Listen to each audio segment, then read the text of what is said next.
Numbers 34. At sinalita ng Panginoon kay Moises na sinasabi, "Iutos mo sa mga anak ni Israel, at sabihin mo sa kanila, pagpasok ninyo sa lupain ng Canaan, na ito ang lupaing mahuhulog sa inyo na pinakamana, ang lupain ng Canaan ayon sa mga hangganan ni Yaon. At inyong hahantungan ang dakong timugan mula sa ilang ng Zin hanggang sa gilid ng Edom, at ang inyong hangganang timugan ay magiging mula sa dulo ng dagat na alat sa dakong silanganan. At ang inyong hangganan ay paliko sa dakong timugan sa sampahan ng Akrabam, at patuloy hanggang sa Zin, at ang mga labasan ni Yaon ay magiging sa dakong timugan ng Cades Barnea, at mula rito ay paampa sa Hasar Adar, at patuloy sa Asman. At ang hangganan ay paliko mula sa Asman hanggang sa batis ng Ehipto, at ang magiging mga labasan ni Yaon ay sa dagat. At ang magiging inyong hangganang kalunuran ay ang malaking dagat at ang baybayin ni Yaon, ito ang magiging inyong hangganang kalunuran. At ito ang magiging inyong hangganang hilagon mula sa malaking dagat ay inyong gagawing palatandaan ang bundok ng Hor.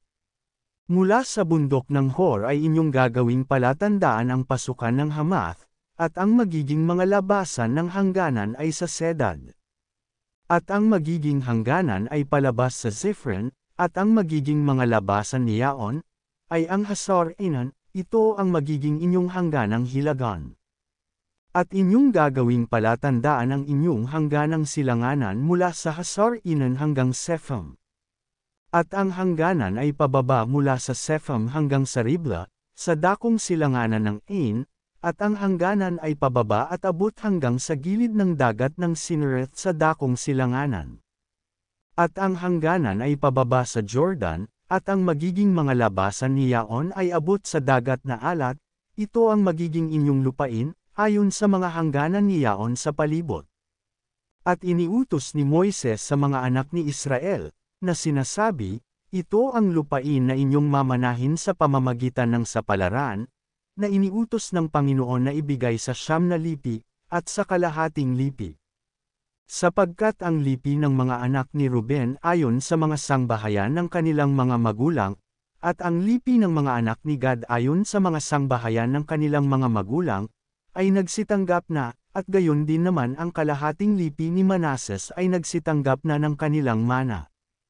Ang 2 lipi na ito, at ang kalahating lipi ay nagsitanggap na ng kanilang mana sa dako roon ng Jordan sa dakong silanganan ng Jericho, sa dakong sinisikatan ng araw.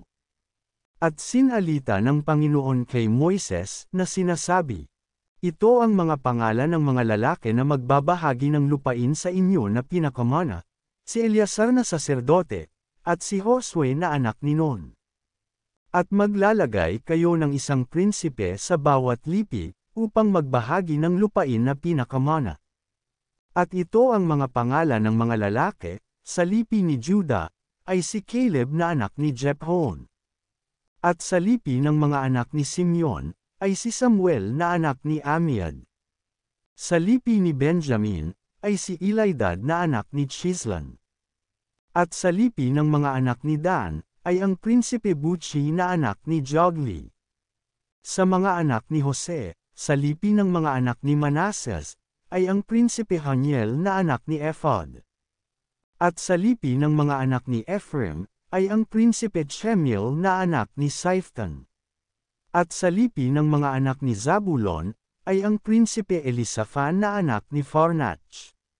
At sa lipi ng mga anak ni Issachar, ay ang prinsipe Paltil na anak ni Azan.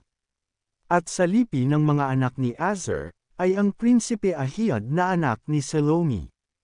At sa lipi ng mga anak ni Neftali, ay ang prinsipe Pidel na anak ni Amiad. Ito yaong mga inutusan ng Panginoon na bumahaji ng mana sa mga anak ni Israel sa lupain ng Canaan.